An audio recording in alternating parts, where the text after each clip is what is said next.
पिछली बार मैंने मार्गा को उड़ा दिया था, जिसकी वजह से उसके सारे भाई मेरे पीछे पड़ गए थे। उन लोगों से बचने के लिए मैं भोलो की बात मान के न्यूयॉर्क आ गया था और वहाँ पे गुजारा चलाने के लिए मैंने न्यूयॉर्क में टैक्सी का बिजनेस शुरू कर दिया। अब पहले के शुरुआती दिनों में मेरे टैक्सी का बिजनेस काफी बढ़िया चल रहा था, लेकिन थोड़े वक्त बाद मेरे बिजनेस को किसी की बुरी नजर लग गई थी, क्योंकि एक ट्रिप के दौरान मेरे नैनो का इंजन अचानक से खराब हो जाता है, जिसकी वजह से मुझे बीच रास्ते में एक कस्टमर को ड्रॉप करना पड़ता है। और अब मैं सोचते हुए बैठा था कि मेरी नैनो को असल में ये क्या हो गया था। अब मैं तो अपनी मुसीबत में था, लेकिन तभी मुझे अपने पीछे से एक जोरदार क्रैश की आवाज आती है और पीछे मुड़ने के बाद दो चीजें देख के मैं हैरान हो गया था। सबसे पहले तो न्यूयॉर्क में मुझे एक स्कॉर्पियो दिखाई दे रही थी और दूसरी बात उसका एक्सीडेंट हो गया था। अब ये मंजर देखने के बाद मैं फौरन दौड़ते हुए स्कॉर्पियो के पास जाता हूँ और फटाफट वहाँ पे चेक करता हूँ कि सब ठीक है या नहीं। सबसे पहले तो मैं दरवाजा खोल के उस बंदे को बाहर निकाल लेता हूँ। एक्सीडेंट काफी गंभीर था, इसलिए ये बंदा बेहोश हो गया था। आसपास मदद के लिए ज्यादा लोग भी नहीं थे, तो इसलिए मैंने फटाफट अपना फोन निकाला और एम्बुलेंस को फोन कर दिया। है 911 इमरजेंसी, हम क्या कर सकते हैं? हेलो मैम, यहाँ पे एक इमरजेंसी हो गई है। आउटलुक पार्क की तरफ एक बंदे का बहुत ही भयानक एक्सीडेंट हुआ है। ठीक है, हम समझ गए, हम जल्दी से बैकअप भेज रहे हैं। अब एम्बुलेंस यहाँ से काफी दूर थी, तो उसे आने में 10-15 मिनट तो लगने ही वाले थे। तो तब तक मैं इस बंदे को आराम से रोड से उठाता हूँ और दीवार से चिपका के बिठा देने के बाद मैं इसके मुंह पे पानी मारता हूँ, जिसकी वजह से इसे होश आ जाता है। अरे बाप रे, मेरी तो हड्डी टूट गई रे, हड्डी टूट गई, हड्डी टूट गई रे, हड्डी टूट गई। भाई ये लग गया रे मेरे को। ये बंदा तो बेचारा काफी ज्यादा दर्द में था, तो मैं उसे बोलता हूँ कि भाई ज्यादा तुम हिलो मत, तुम्हें और ज्यादा तकलीफ होगी। लेकिन मेरी बात सुनने के बाद वो बंदा मुझे बोलने लगता है, मेरे को जाना पड़ेगा, मेरे को जाना। ये सुनने के बाद मैं उसे बोलता हूँ कि भाई शांत हो जाओ तुम। नहीं नहीं हो सकता मैं शांत, उन लोगों को मेरी जरूरत है, मेरी गैंग को। पहले तो मुझे लगा कि एक्सीडेंट के शॉक के कारण ये बंदा कुछ भी बड़बड़ाया जा रहा है, लेकिन फिर वो मुझे सीरियसली बोलने लगता है। भाई सुन सुन, तू जो भी है मेरी बात ध्यान से सुन। तुम्हें चोट लगी है, रुक जा। चोट की ऐसी की तैसी, तू मेरी बात सुन। देख, मेरी गैंग को मेरी जरूरत है, लेकिन मेरे चोटों की वजह से मैं उनके पास नहीं जा सकता। भाई तुम्हें पता है तुम क्या बोल रहे हो? अब चुप, मेरी बात ध्यान से सुन। आज मेरी गैंग और प्रोस्टेट वाली गैंग का मुकाबला होने वाला था। मुकाबला? किस टाइप का मुकाबला? एक ऐसा मुकाबला जो हर गैंग के बीच 2 साल में होता है। जो इस मुकाबले को जीत जाता है वो न्यूयॉर्क के अंडरवर्ल्ड पे राज करता है और साथ में उसे ढेर सारे पैसे भी मिलते हैं। बिडू, ये तो काफी बढ़िया बात है भाई, लेकिन ये सब तो मुझे क्यों बता रहे हो? क्योंकि तू अब उस मुकाबले में जाएगा मेरी जगह। ये सुनने के बाद मैं उसे बोलता हूँ कि भाई पागल वागल हो गया है क्या? मैं क्यों गैंग वॉर में जाऊंगा? मैं घायल हूँ और मुकाबले में हिस्सा ले नहीं सकता, तुझे ही जाना होगा, वरना। क्या वरना? धमकी दे रहा है क्या?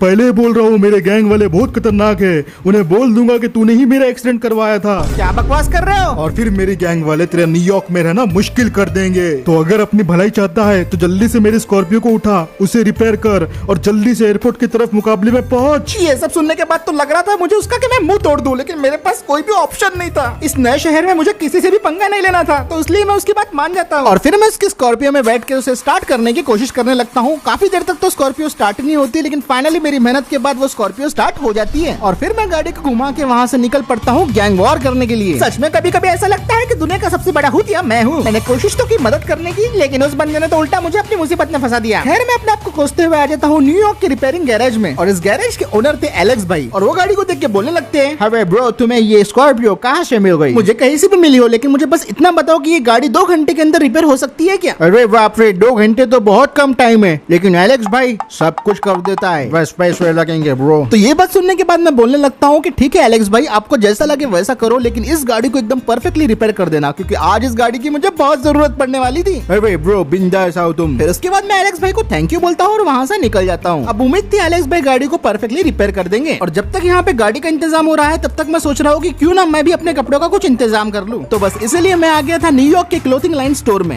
अब क्योंकि मैं गैंग वॉर में हिस्सा लेने के लिए जा रहा था, तो मैंने सोचा कि गैंगस्टर जैसा दिखना भी चाहिए मुझे थोड़ा सा, और अच्छा रहेगा अगर मेरे पास बुलेट प्रूफ जैकेट भी रहे तो, क्योंकि क्या पता कब मुझ पे कौन गोली चला दे। सबसे पहले तो मैं अपने लिए जैकेट सिलेक्ट करता हूँ, फिर उसके बाद अपने लिए पैंट सिलेक्ट करता हूँ और उसके बाद फाइनली शूज सिलेक्ट करता हूँ। और सारी चीजों को सिलेक्ट करने के बाद फाइनली मेरा गैंग आउटफिट रेडी था और स्टोर से बाहर आने के बाद तो मैं बिल्कुल एक बालास गैंग का मेंबर लग रहा था। बस फर्क इतना था कि मैंने ग्रीन की जगह रेड आउटफिट पहन रखा था। अब शॉपिंग करते करते मुझे 2 की जगह 3 घंटे हो चुके थे और मेरे ख्याल से तो अब स्कॉर्पियो को पूरी तरीके से रिपेयर हो जाना चाहिए था, इसलिए मैं फटाफट एलेक्स भाई के गैरेज की तरफ निकल पड़ता हूँ। गैरेज पहुंचने के बाद मैं देखता हूँ कि एलेक्स भाई ने गाड़ी को एकदम परफेक्टली रिपेयर कर दिया है और वो तो बिल्कुल शोरूम जैसी कंडीशन में लग रही थी। फिर उसके बाद मैं अपना फोन निकाल के एलेक्स भाई को सारा अमाउंट पे कर देता हूँ। Thank you so much bro, दोबारा जरूर आना। क्या पता यहाँ पे दोबारा आना पड़ भी जाए, क्योंकि जिस प्रकार के गैंग वॉर में मैं जा रहा हूँ वहाँ से तो सिंगल पीस में गाड़ी का आना मुश्किल ही है। और फाइनली मैं अपने स्कॉर्पियो को लेके गैरेज से निकल पड़ा था। अब जैसा कि उस बंदे ने मुझे बोला था एयरपोर्ट पे 4 बजे गैंग वॉर होने वाली थी और अभी 3:50 हो रहे थे, तो मैंने स्कॉर्पियो को फुल रफ्तार से भगाना शुरू कर दिया और तकरीबन 4 बजने से सिर्फ 2 मिनट पहले मैं पहुंच गया था एयरपोर्ट पे।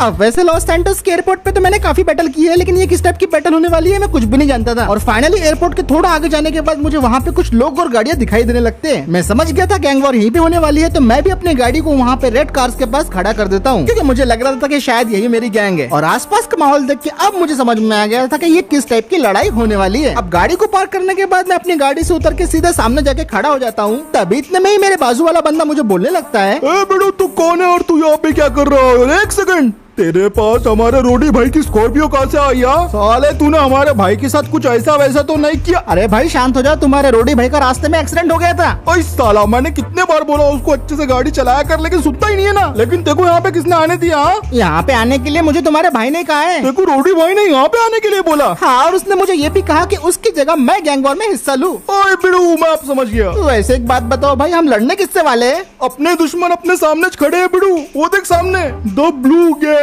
ये साले न्यूयॉर्क में आजकल हर किसी को हरा रहे हैं। रास्कल्स कहीं के। बाप रे, ये तो काफी खतरनाक लोग लगते हैं। अबे ओ, हम खतरनाक लगते नहीं, खतरनाक है भी। लगता है हम पहले कभी मिले नहीं। मैं हूँ ब्लू गैंग का लीडर चौंटी भाई, पर तुम्हारी गैंग का लीडर तो नजर ही नहीं आ रहा है। आज के लिए रेड गैंग का लीडर मैं ही हूँ। आज के लिए गैंग का लीडर तू है, तेरे पे थू है। अपनी जबान पे काबू रख भाई, वरना मेरे हाथों पे मेरा काबू नहीं रहेगा। अबे तुझे क्या लगता है ये कोई सड़क छाप गुंडों की लड़ाई है? तुम्हारे गैंग वालों को देख के तो मुझे ऐसा ही लग रहा है। यहाँ पे सब कानून से होता है। तेरे जैसे लोग भी अब कानून की बात करने लग गए। अबे तू नया है इसलिए समझा रहा हूँ। इस गैंग वॉर में 4 मुकाबले होंगे, 4 में से 3 मुकाबले भी जो जीत गया वही इस एरिया का बाप कहलाएगा। तो फिर एरिया की माँ कौन बनेगी? हे शट अप, चलो मुकाबला करते हैं। तो दोस्तों, red gang versus blue gang की लड़ाई शुरू होने वाली है और मैं हूँ आपका होस्ट JBL। और हमारे पहले गेम का नाम है एक दूसरे को दबाओ बैरिकेड पे। दोस्तों 3 सेकंड तक जिसकी गाड़ी बैरिकेड पे दबी रहेगी वो ये मैच हार जाएगा। हमारी ब्लू गैंग तो काफी ज्यादा कॉन्फिडेंट दिखाई दे रही है, पर रेड गैंग का लीडर आज मिसिंग है, इसलिए वो आज थोड़े से नर्वस दिखाई दे रहे हैं। पता नहीं आज क्या होगा। और अब हमारे दोनों कंटेस्टेंट इस मुकाबले के लिए पूरी तरीके से तैयार है। तो अब स्टार्ट होता है 3, 2, 1, दबाओ दबाओ दबाओ। दोनों कार से एक दूसरे को बहुत शिद्दत से दबा रही है, पर ब्लू गैंग वाला मेंबर ज्यादा डोमिनेट कर रहा है। और ये क्या, रेड वाली की तो टच हो गई। भाई ये क्या कर रहा है? अपने थार की पावर दिखाना। भाई 3 सेकंड होल्ड कर, होल्ड कर। ज्यादा ही डोमिनेट करना है। ब्लू वाला तो कुछ ज्यादा ही डोमिनेट कर रहा है। और ये क्या, उसने टच करा दिया। अरे कवर 1, 2 और रेड वाला वहां से बच गया। अब रेड वाला ब्लू वाले को दबाने की कोशिश कर रहा है, पर ब्लू वाला तो उसकी एक भी नहीं चलने दे रहा। और ब्लू वाला फिर से दबाते हुए रेड को दीवार पे लेके जा रहा है। उसने टच कर दिया, पर फिर भी 1 सेकंड से ज्यादा नहीं कर पाया। और एक और बार फिर से, क्या यांत है, क्या यांत है, 1, 2 और फिर से उसने हटा दिया। दोस्तों मुझे ऐसा लग रहा है कि रेड वाली थार में तो पावर ही नहीं है। एक और टच में फिर से थार वहां से निकल गई। अब देखा जाए तो दोनों थार्स का पावर सेम था, लेकिन ब्लू वाला इस मैच में एक तरफा डोमिनेट कर रहा था। और ये कवर 1, 2 किक आउट बाय 2। दोस्तों ये तो बाल बाल बच्चा लास्ट टाइम पे पिकअप बताया, लेकिन ब्लू वाला फिर से दबाने की कोशिश कर रहा है। आज तो ये खेल खत्म कर दूंगा भाई, अब मैं मारी ताकत दिखाऊंगा। ये ले, फिर से ब्लू ने रेड को दबा दिया। रेड वहां निकल नहीं पा रहा है, वो हेल्पलेस हो रहा है, उसकी गाड़ी धीमी पड़ रही है। 1, 2 किक आउट बाय 2। दोस्तों रेड वाले ने जोरदार टक्कर मार दी है ब्लू को, और अब मुझे नहीं लगता कि ये मैच ज्यादा टाइम तक टिक पाएगा।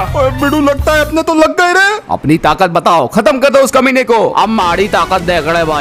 अरे ये ब्लू वाला इतने पीछे क्यों जा रहा है? पता नहीं इसके दिमाग में क्या चल रहा है। और स्पीड से आया। Oh no!